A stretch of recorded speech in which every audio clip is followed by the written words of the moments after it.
Hello readers, welcome back to Reads with Ruby, with me, Ruby, and Ash. yes, she's back once again. And we are continuing with our read, A Little Princess. Mm-hmm. We are on chapter 10, The Indian. The Indian Gentleman. But it was a perilous thing for Ermengarde and Lottie to make pilgrims to the attic. They could never quite be sure when Sarah would be there, and they could scarcely ever be certain that Miss Amelia would not make a tour of inspection through the bedrooms after the pupils were supposed to be asleep. So their visits were rare ones, and Sarah lived a strange and lonely life. It was a lonelier life when she was downstairs than when she was in her attic. She had no one to talk to, and when she was sent out on errands and walked through the streets, a forlorn little figure carrying a basket or a parcel, trying to hold her hat on when the wind was blowing, and the feeling the water soaked through her shoes when it was raining, she felt as if the crowds hurrying past had made her loneliness greater. When she had been the Princess Sarah driving through the streets in her brougham, or walked attended by the Marriott, the sight of her bright, eager little face in picturesque coats and hats had often caused people to look at her. A happy, beautiful, cared-for little girl naturally attracts attention. Shabby, poorly dressed children are not rare enough, and pretty enough to make people turn around to look at them and smile. No one looked at Sarah these days, and no one seemed to see her as she hurried through the crowded pavements. She had begun to grow very fast, and she was dressed only in such clothes as the plainer remnants of her wardrobe would supply. She knew she looked very queer indeed. All of her valuable garments had been disposed of, and as such had been left for her to use, as she was expected to wear so long as she could put them on at all. Sometimes, when she passed a shop window with a mirror in it, she almost laughed outright on catching a glimpse of herself, and sometimes her face went red, and she bit her lip and turned away. In the evening, when she passed houses whose windows were lighted up, she used to look into the warm rooms and amuse herself by imagining things about the people she saw sitting before the fires or about the tables. It always interested her to catch glimpses of rooms before the shutters were closed. There were several families in the square in which Miss Minchin lived, with which she had become quite familiar in her own way. The one she liked the best she called the large family. She called it the large family not because the members of it were big, for indeed most of them were little, but because there were so many of them. There were 8 children in the large family, and a stout, rosy mother, and a stout, rosy father, and a stout, rosy grandmother, and any number of servants.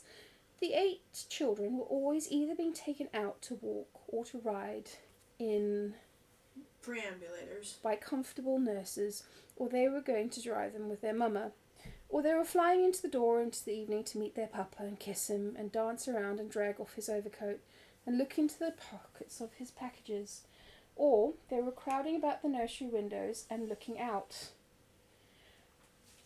and laughing. In fact, they were always doing something enjoyable and suited to the taste of a large family. Sarah was quite fond of them and had given them names out of books, quite romantic names. She had called them the Montmorencies when she did not call them the large family. The fat, fair baby with the lace cap was called Ethelberta Beauchamp Montmorency. The next baby was Violet Colendy Montmorency, and the little boy who could just about stagger and who had such round legs was called Sidney Cecil Vivian Montmorency. And then came Lillian, Evangeline, Maud, Marion, Rosalind Gladys, Guy Clarence, Veronica Eustasia, and Claude Harold Hector. At this point, I clapped for her because that was horrendous to read. Sarah does not get to name children, ever. Never. We've decided this. Mm.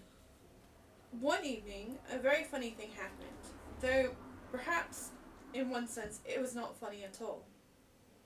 Several of the Montmorencies were evidently going to a children's party, and just as Sarah was about to pass the door, they were crossing the pavement to get into a carriage which was waiting for them. Veronica Eustacia and Rosalind Gladys in white lace frocks and lovely sashes had just got in, and Guy Clarence, aged 5, was following them. He was such a pretty fellow, and had such rosy cheeks and blue eyes, and such darling little round head covered with curls, that Sarah forgot her basket and her shabby cloak altogether. In fact, forgot everything but that she wanted to look at him for a moment, and so she paused and looked. It was Christmas time, and the large family had been hearing many stories about children who were so poor and had no mammas and papas to fill their stockings and take them to the pantomime. Children who were, in fact, cold and thinly clad and hungry. And in the stories, kind people, sometimes little boys and girls with tender hearts, invariably saw the poor children and gave them money or rich gifts, or took them home to a beautiful dinner. Guy Clarence had been affected to tears that very afternoon by the reading of such a story, and he had burned with a desire to find such a poor child and give her a certain sixpence which he possessed, and thus provide for her entire life. An entire sixpence, he was sure, would mean affluence for evermore. As he crossed the stripe of red carpet laid across the pavement from the door to the carriage, he had this very sixpence in his pocket of his short man-o'-war trousers, and just as Rosalind Gladys got into the vehicle and jumped on the seat in order to feel the cushion springs under her, he saw Sarah standing on the wet pavement in her shabby frock and hat and her old basket on her arm, looking at him hungrily. He thought her eyes looked hungry because perhaps she had nothing to eat for a long time. He did not know that they looked so because she was hungry for the warm, merry life his home held, and his rosy face spoke of, and that she had a hungry wish to snatch him in her arms and kiss him. He only knew that she had big eyes, and a thin face, and thin legs, and a common basket, and poor clothes. So he put his hand in his pocket, and he found his sixpence, and walked up to her benignly. "Here, poor little girl," he said. "Here's a sixpence. I'll give it to you." Sarah started, and all at once realized that she looked exactly like the poor children she had seen in her better days, waiting on pavements to watch her as she got out of her brougham. And she had given them pennies many times. Her face went red, and then it went pale, and for a second she felt as if she could not take the dear little sixpence. "Oh no," she said. "Oh no, thank you. I mustn't take it indeed."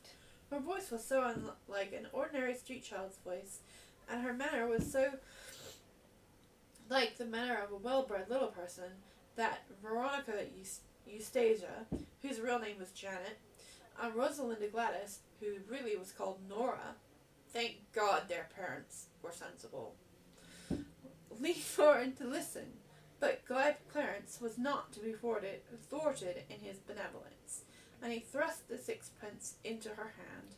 "Yes, you must take it, poor little girl," he insisted stoutly. "You can buy things to eat with it. It's a whole sixpence." There is something so honest in his kind face, and he looked so likely to be heartbrokenly disappointed if she did not take it, that Sarah knew she must not refuse him. To be as proud as that would be a cruel thing, so she actually put her pride in her pocket, though it must be admitted her cheeks burned. "Thank you," she said. "You are a kind, kind little darling thing." And as he scrambled joyfully into the carriage, she went away, trying to smile, though she caught her breath quickly, and her eyes were shining through a mist. She had known she had looked odd and shabby, but until now she had not known that she might be taken for a beggar. As the large family's carriage drove away, the children inside it were talking with interested excitement. "Oh, Donald!" This was Guy Clarence's name. Janet exclaimed alarmedly. "Why did you offer that little girl your sixpence? I'm not sure she is not a beggar." "She didn't speak like a beggar," cried Nora. "and her face didn't really look like a beggar's face." "Besides, she didn't beg," said Janet. "I was so afraid she might be angry with you, you know. It makes people angry to be taken for beggars when they're not beggars." She wasn't angry. said Donald, a trifle dismayed but still firm. She laughed a little, and she said I was a kind, little darling thing. And I was. Stoutly. And it was my whole sixpence. Janet and Nora exchanged glances. A beggar girl would never have said that, decided Janet. She would have said, "Thank you kindly, little gentleman. Thank ye, sir." And perhaps she would have bobbed a curtsy. Sarah knew nothing about the fact, but from that time the Large family were just as profoundly interested in her as she was in it.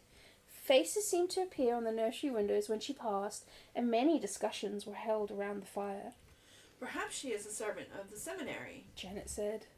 "I don't believe she belongs to anybody. I believe she's an orphan. But she is not a beggar, however shabby she looks." And afterwards she was called by all of them the little girl who is not a beggar, which of course rather a long name and sounded very funny sometimes when the youngest one said in a hurry. Sarah managed to bore a hole in the sixpence and hung it in an old bit of narrow ribbon around her neck. Her affection for the Large family increased, as indeed her affection for everything she'd loved increased. She grew fonder and fonder of Becky, and she used to look forward to the 2 mornings a week when she went into the schoolroom to give the little ones their French lesson.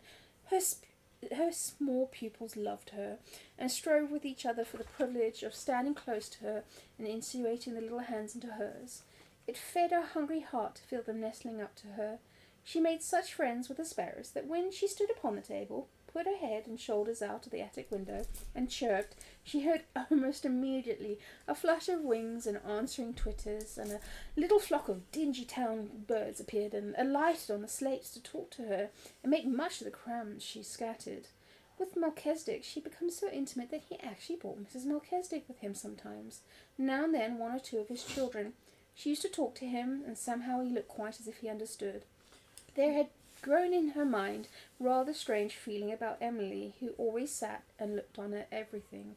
It arose in her moments of great desolation. She would like to believe, or pretend to believe, that Emily understood and sympathized with her. She did not like to own to oneself that her only companion could feel and hear nothing. She used to put her in her chair sometimes and sit opposite her on the old red footstool and stare and pretend about her until her own eyes would grow large with something which was almost like fear, particularly at night when everything was so still, and when the only sound in the attic was the occasional sudden scurry and squeak of Melchizedek family in the wall. One of her pretends was that Emily was a kind of good witch who would protect her. Sometimes, after she had stared until she was wrought up to the highest pitch of fancifulness, she would ask her questions and find herself almost feeling as if she would presently answer, but she never did. As to answering, though, said Sarah, trying to console herself, I don't answer very often. I never answer when I can help it. When people are insulting you, there is nothing so good for them as to not say a word. Just look at them and think. Miss Minchin turns pale with rage when I do it. Miss Amelia looks frightened, and so do the girls. When you do not fly into a passion, people know you are stronger than they are, because you are strong enough to hold in your rage, and they are not, and they say stupid things they wish later they hadn't. There's nothing so strong as rage, except what makes you hold it in. That's stronger. It's a good thing not to answer your enemies. I scarcely ever do. Perhaps Emily is more like me than I am myself. Perhaps she would rather not answer her friends, even. She keeps it all in her heart. But though she tried to satisfy herself with these arguments, she did not find it easy. When after a long, hard day, in which she had been sent here and there, and sometimes on long errands through wind and cold and rain, she came in wet and hungry, and was sent out again because nobody chose to remember that she was only a child, and that her slim legs might be tired, and her small body might be chilled. When she had only been given harsh words and cold, slighting looks for thanks, and when the cook had been vulgar and insolent, when Miss Minchin had been in her worst mood, and when she had seen the girls sneering among themselves at her shabbiness, then she was not always able to comfort her sore, proud, desolate heart with fancies when Emily merely sat upright in her old chair and stared. One of these nights, when she came up to the attic, cold and hungry, with a tempest raging in her young breast, Emily's stare seemed so vacant, her sawdust legs and arms so inexpressive, that Sarah lost all control over herself. There was nobody but Emily, no one in the world, and there she sat. I shall die presently. She said at first. I can't... Emily simply stared. I can't bear this, said the poor child, trembling. I know I shall die. I'm cold, I'm wet, I'm starving to death. I've walked 1,000 miles today, and they've done nothing but scold me from morning until night. And because I could not find that last thing the cook sent for me, they would never give me any supper. Some men laughed at me because my old shoes made me slip down in the mud. I'm covered with mud, and they laugh. Do you hear? She looked at the staring glass eyes and complacent face, and suddenly a sort of heartbroken rage seized her. She lifted up her little savage hand and knocked Emily off her chair, bursting into a passion of sobbing. Sarah, who never cried. You are a doll! Nothing but a doll!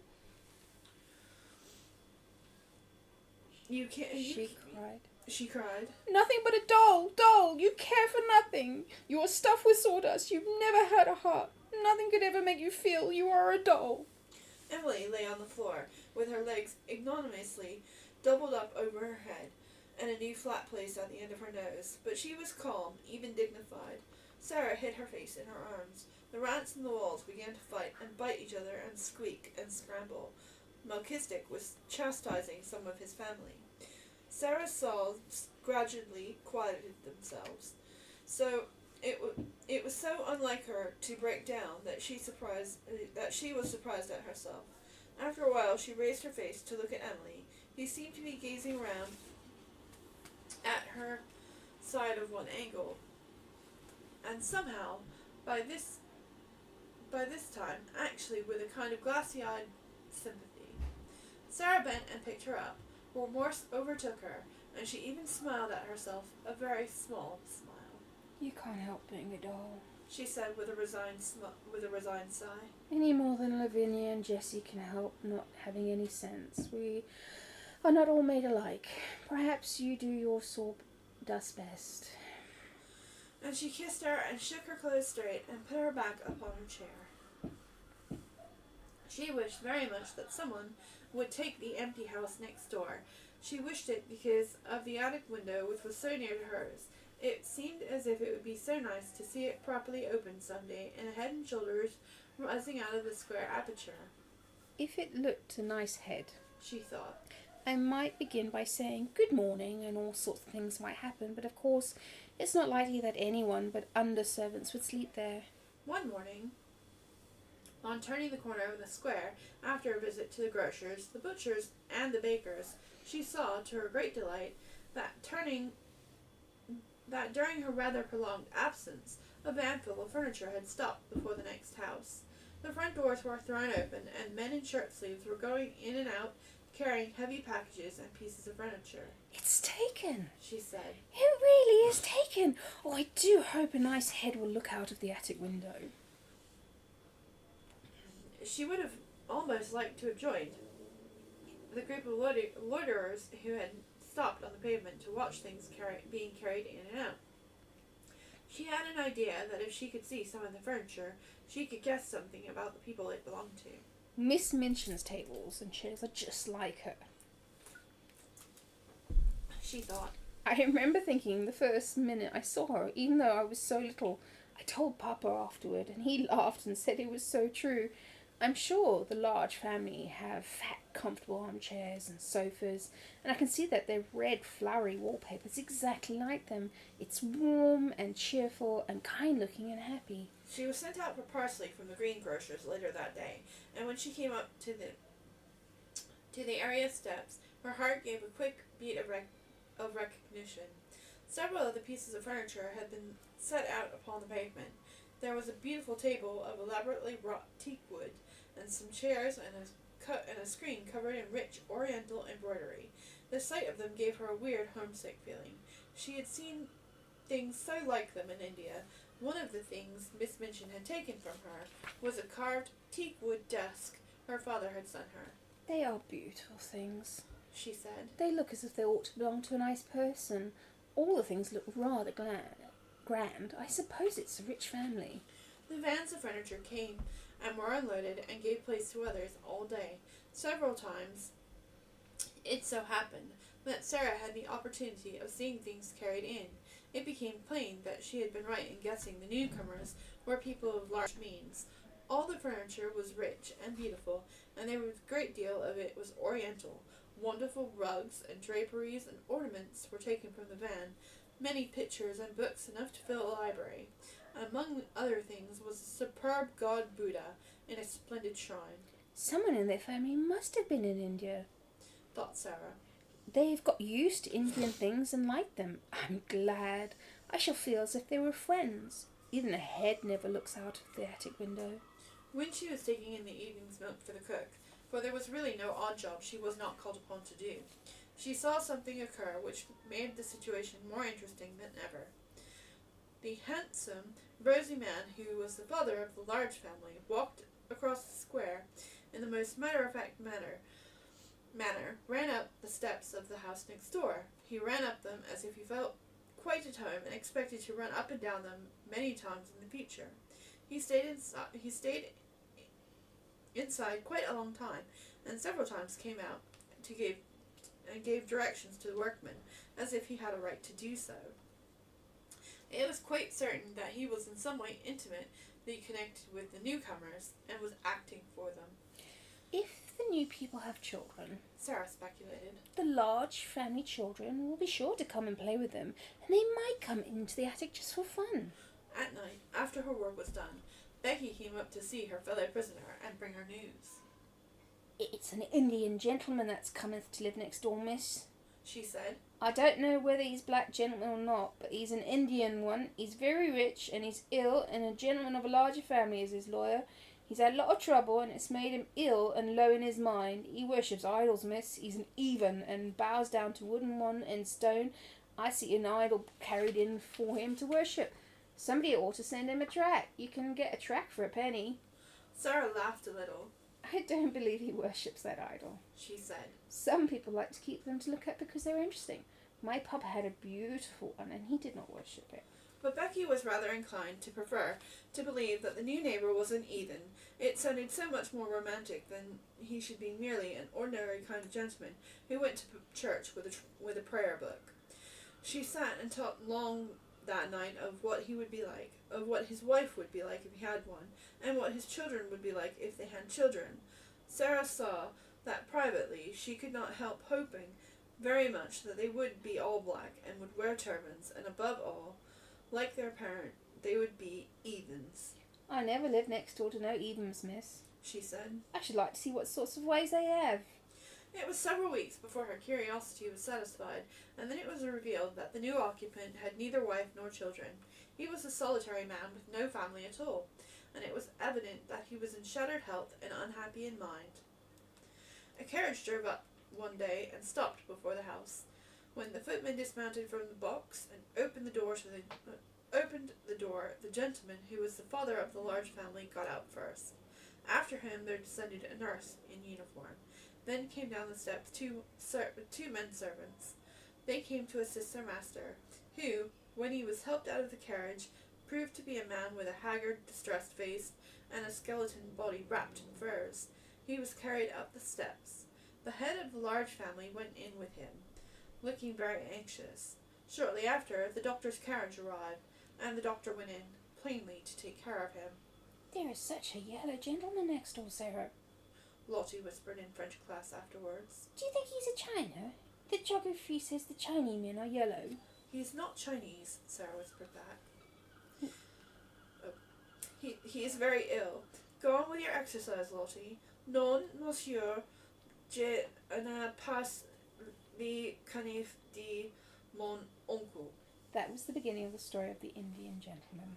And that is where we leave you for today. Thank you for listening. Stay awesome And and great. keep reading, and we will see you next time. Bye for now, Bye. readers.